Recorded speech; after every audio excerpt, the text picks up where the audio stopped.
say it has roots alpha, beta, gamma. What does sum taken 2 at a time mean? It means that you are picking up pairs of roots. If you have 3 roots, how many such pairs are possible? You can use PNC for that. 3C2. You are selecting 2 out of 3 objects. That is 3. That means 3 such pairs are possible. What are those pairs? One is alpha beta, another is beta gamma, another is gamma alpha. And now you're adding them. So this means sum taken 2 at a time. Right? Let's say somebody asks you to find the sum taken 3 at a time. So that means you have to pick a triplet. You have 3 objects. You have to pick a triplet. How many ways? Only one way. What is that way? Just alpha, beta, gamma. So can you see how sum taken 3 at a time is nothing but the product of roots only? Yeah. So that is what happens. That is why, we can writing sum or saying product taken 1 at a time are the same thing only. So that, we can like generalize this for a nth degree polynomial. So have what? At most 2 solutions. Right? It will have 2 solutions, right? Whatever the degree of it is there, it will have that many solutions, not necessarily all real, right? For example, for a cubic, we can have 1 real solution and 2 non-real. Can we have 2 real and 1 non-real? For a cubic equation? I don't know. Maybe. I'm not sure. Okay. You cannot, because we'll look on to this. The reason being, non-real solutions, which are of the form a plus iota b, let's say, they always occur in pairs. So if this is present as a solution, its conjugate will also be present. Yeah. Okay. That means you can have, for a cubic one, you can have either 1 real or that's it, right? Or you'll have all 3 real, right? Nothing else is possible. Okay. So you'll have either this one or you'll have 3 real and 0 non-real. Okay. So that's what I'm trying to say here as well. Even an amount. Yeah. Even an amount, because pairs. Okay. Now, if somebody someday tells you that this quadratic is having 3 solutions, does that make sense? Is that possible? Is 3 solutions for quadratic possible? Yes. I mean, no. I mean, I don't think so. Yeah. So it is only possible when it is an identity. So that's where this terms comes into play. So identity, for any equation to be identity, that means it should be satisfied for every real x, right? That means if this quadratic is an identity, then a equals to b equals to c equals to 0. This is your condition. Because if you put this condition, you'll have just 0 equals to 0. And now you put any x, right? The equation will be satisfied. Right? Okay, yeah, so in that sense, yeah. Yes. So we can, take up a question on this. K square minus 3k plus 2x square plus k square minus 1x plus k square minus 5k plus 4 equals to 0. Now, somebody tells you that this has 5 real roots. That means definitely all the coefficients should be 0. So this is 0. That means your k is what? 1 and 2. If this is 0, k is plus minus 1. If this is 0, k is 1 and 4. What is 1k, or are you even getting a k for which all of them are becoming 0? Are you asking rhetorically or? No, I'm asking you a question. Yeah. Okay. Yeah, that is k equals to 1. So k equals to 1 is the only value of k for which this quadratic can have 5 real roots, or like even more than that, right? 7, 8, 9, 10, 11, 12, n number of roots. Okay. So this is the only condition for any expression or equation to be an identity. So keep that in mind. All the coefficients should be 0. This is even valid for cubic equation, quadratic, biquadratic, quartic, 5th degree, whatever. Okay. Yeah. Now, moving from that, we have, let's say, a relationship between zeros and coefficients. Let's say you have something like this as a polynomial. And we know that the leading coefficient is not equal to 0. This is the condition. So let's say the zeros are x1, x2, all the way till xn. Right? Now, if I have to write sum, which is x1 plus x2 all the way till xn, can you see how this is nothing but product of the roots taken 1 at a time? Or if it does not make sense, let me take sum taken 2 at a time now. And let's also reduce the number of zeros. Let's just take a cubic equation, right? Ax cube plus bx square plus cx plus d plus e equals to 0. Is this a cubic equation? Yes. Yeah. So let's say it has roots alpha, beta, gamma. What does sum taken 2 at a time mean? It means that you are picking up pairs of roots. If you have 3 roots, how many such pairs are possible? You can use PNC for that. 3C2. You are selecting 2 out of 3 objects. That is 3. That means 3 such pairs are possible. What are those pairs? One is alpha beta, another is beta gamma, another is gamma alpha. And now you're adding them. So this means sum taken 2 at a time. Right? Let's say somebody asks you to find the sum taken 3 at a time. So that means you have to pick a triplet. You have 3 objects. You have to pick a triplet. How many ways? Only one way. What is that way? Just alpha, beta, gamma. So can you see how sum taken 3 at a time is nothing but the product of roots only? Yeah. Yeah. So that is what happens. That is why, we can writing sum or saying product taken one at a time are the same thing only. So that, we can like generalize this for a nth degree polynomial. So you can write sum taken r at a time. Only just remember this formula, nothing else. R at a time is -1 power r coefficient of x power n minus r upon coefficient of x power n. Okay. Now, let's say we have a quadratic, x square plus 5x plus 4 equals to 0. Somebody asks you to find sum taken one at a time. What does that mean? Let's say the roots are alpha and beta. What does this mean? How can you write this? Just alpha plus beta. Yes. Okay. So now we'll use this formula. Here, r is 1. So we'll put this here. So it's -1, 1, coefficient of x power. What is n? N is actually the degree here. This is the degree, you can say, degree of the polynomial. So what is the degree here? It's 2, right? So coefficient of x 2 minus 1 upon coefficient of x square. Okay, what is the coefficient of x square that you see here? It's 1. So this is 1. What is this? This is coefficient of just x. What is the coefficient of x? 5. And what is this? This is -1. So your answer is -5 by 1, which is -5. Now, let's do this using the formula that you have been studying in 10th class, right? So what is the sum of roots? That is minus b by a. So is it coming to be the same thing only? So basically just remember this formula, right? Nothing else. This is what the relationship between the zeros and the coefficients are of any nth degree polynomial. Yeah, 1 second, I'll just note it down. Okay.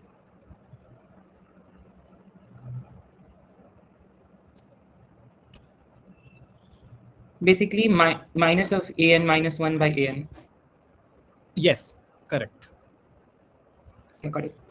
But that is for only one, sum yeah. taken, one at a time. So you can see the pattern. For 1, you are picking the second term of the polynomial. For taken 2 at a time, you're picking the next term, and minus would be alternative, right? Yeah, so nothing much to worry about. Now the next topic is, let's say you have to form the equation using its zeros. So one way could be that, let's say you are given some information about a quadratic equation. So you can assume the quadratic equation to be something like this, and you can go on to finding this a, b, and c. Another smarter way is write that as a, the leading coefficient, x minus alpha. Alpha is one of the roots of it, and beta is another root of it. This way. Here also you have 3, variables. Here also 3, but sometimes this is much more fruitful. Writing like this.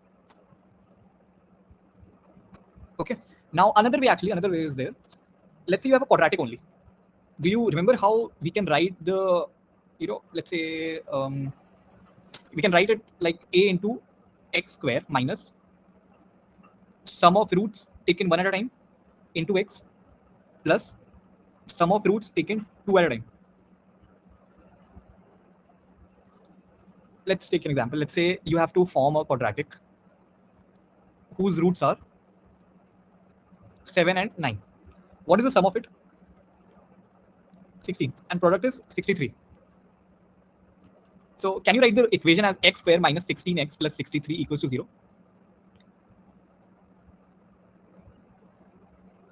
Right? Yeah. Okay. Do you see what we are missing here? This is correct. We're But this missing is not the value of a. Yes. So actually, since a we cannot find from the information that is given to us, that means we'll ourselves put a constant a over here. Now a can take anything, right? Because you also know that if, let's say because let's say this is a quadratic to us, and it has roots alpha into beta. If I multiply this whole equation, both sides, to maintain mathematical neutrality by, let's say, 2020, so what does this become now? 2020 ax square plus 2020 bx plus 2020 c is 0. What would be the roots of this equation now? it would still be alpha and beta only, right? I mean, you can divide this by 2 round 20, you will Yeah. get this equation That's only. right. Yeah. So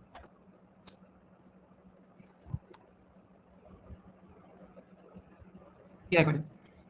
yeah. So I said the roots of this equation would still be alpha and beta only, because if you divide this by 2 round 20, you would still have this equation whose roots were alpha and beta, right? So that's why answer is correct, but just put a over here as well, and that a can be anything. Okay. So that means if I have to generalize, so I told you this way, I told you this way, and I told you this third way. So third way, if I have to generalize, I'll write it like a xn minus sum of roots taken one at a time xn minus 1 plus sum of roots taken 2 at a time twice n minus 2, all the way till plus minus 1 n sum of roots taken n at a time as 0. So three ways to assume or form a quadratic, form a equation, nth degree equation or expression or polynomial. Okay. Now moving forward. So our next topic is, yes, symmetric transformation of equation. Yeah. Interesting topic, symmetric transformation of equation. Let's say you know that the roots of this are alpha and beta. Can you form a equation whose roots are 1 by alpha and 1 by beta? Yeah. How? There are quite a lot of ways. One Yeah, way we can is take to, minus b by n and c by n and equate it. yes. So basically the roots, the equation whose roots would be this would be what? It would be a times x square minus 1 by alpha plus 1 by beta x plus 1 by alpha into 1 by beta, correct? Okay. So this is what? X square minus alpha plus beta, alpha beta x plus 1 by alpha beta. Now you can very well put the values of alpha beta, alpha beta, alpha plus beta from here, right? Actually, the smarter way would be here, would be using this concept, which is that, can you notice how the roots were alpha beta? Now, what have we done with the roots? We have taken the reciprocal of them. This is a quadratic in x. If I somehow frame a quadratic in 1 by x, I would have my roots as 1 by alpha and 1 by beta. So that means in this equation, I will replace x with 1 by t. So I'll have a by t square plus b by t plus c equals to 0. Now, if you multiply t square, both sides, you'll have a plus bt plus ct square. And since variable is dummy only, right, name of the variable is dummy, you can replace this with x, replace t with x. So that means the roots of this equation are now 1 by alpha and 1 by beta, right? If you proceed via this method also, you will get this thing only, but this method is much shorter and much smarter. What do you think? Yeah, got it. Okay. Now, actually, what will happen is, no, this you can have it. Let's say someday they ask you, find the equation whose roots are 2 alpha plus 1, 2 beta plus 1. So you know what's the transformation happening. You are basically replacing x with 2 t plus 1, right? Or you can say that your second variable would be t as 2x plus 1. So you have to replace x with t minus 1 by 2. So if you replace this with this, so you'll have the equation whose roots are this and this. Okay. Am I audible? Yeah. Oh, yeah, sorry, I just got disconnected for a second. Could you repeat? Okay. I said now this transformation thing, they can give you in any form, right? Let's say, let me take an example. Let's say you have this cubic equation. Then are saying that the roots of this are alpha, beta, gamma. And they're asking you to find the equation whose roots are this. Now the transformation is symmetric because it is happening to each one of them. So what is the transformation happening? Can you see how initially the roots would be x equals to alpha, x equals to beta, x equals to gamma. Now the roots are x equals to alpha plus 2, beta equals to, x equals to beta plus 2, x equals to gamma plus 2. Can you see how the transformation has happened like t as x plus 2, right? So that means you replace x with t minus 2 in this equation, and then you get the roots then you get the equation whose roots are this.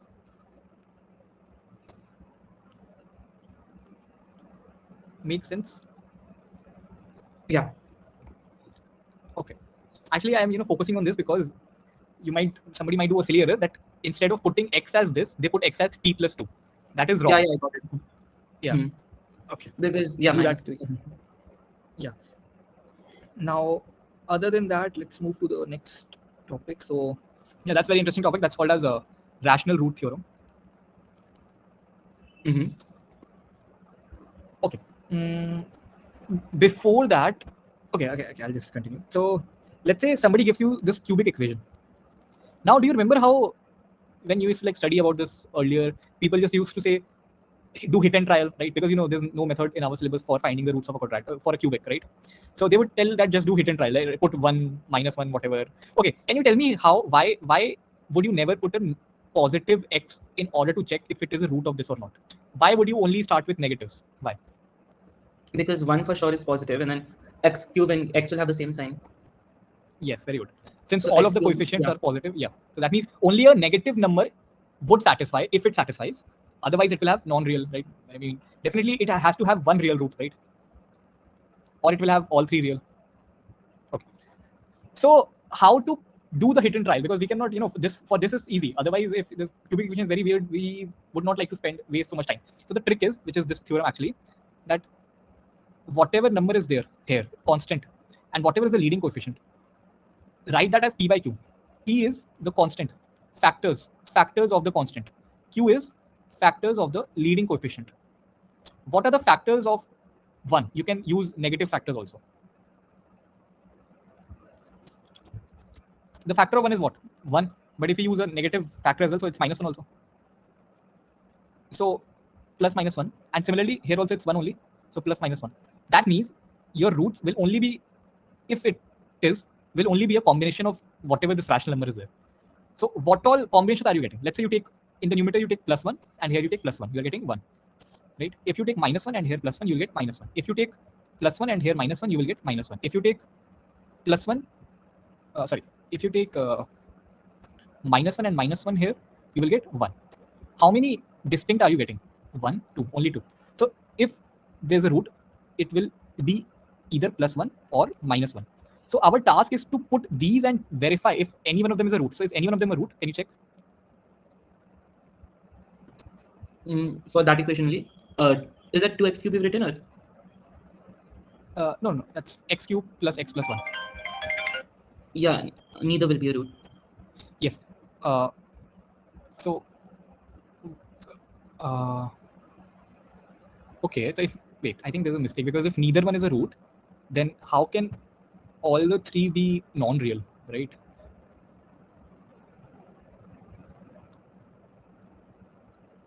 Because it's 1 plus 1 plus 1, or -1 -1. Yeah. Wait. I I'll think just it's supposed to be 2. There's supposed to be should. I'll just cross check from a.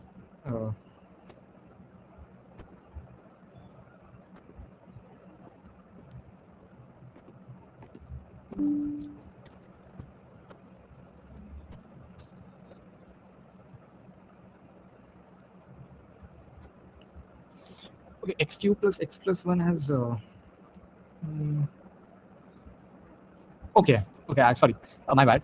See, this theorem is for rational roots, right? So our point is that if it has any rational root, it will definitely be one of them, or can be both also, right? Since none of them is satisfying, that means this has 0, right? 0 rational roots. Yeah, if I remember correctly, it's around point. I think I've done an equation like this before. It's like -0.68 something. 0.6. Yeah, correct. So that means this is not. I mean, it comes out to be an irrational number only, right? This has to be an irrational number. So anyways, so that means definitely it will have one real root and it will have 2 non-real roots. Okay. Now moving forward.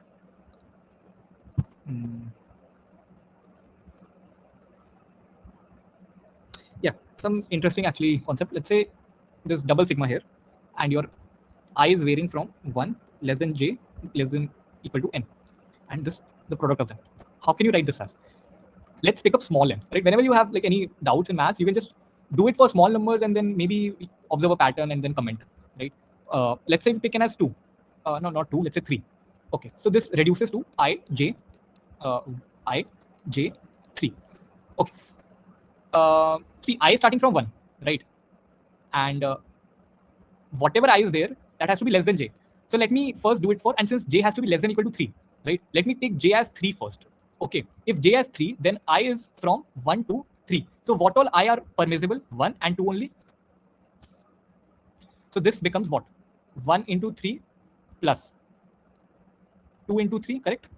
Now let me reduce j. Now my j is 2. If my j is 2, I has to be 1 and 2. What is the permissible values of I? That is only 1. So you add up it with 1 into 2. Now let me take j as 1. If my j is 1, then my I is 1, 1. What do you think this is?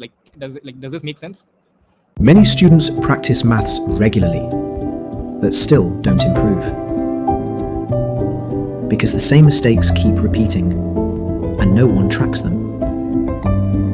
In exams, this turns into confusion and blank moments. With one-to-one mentoring, every mistake is corrected, and real improvement begins.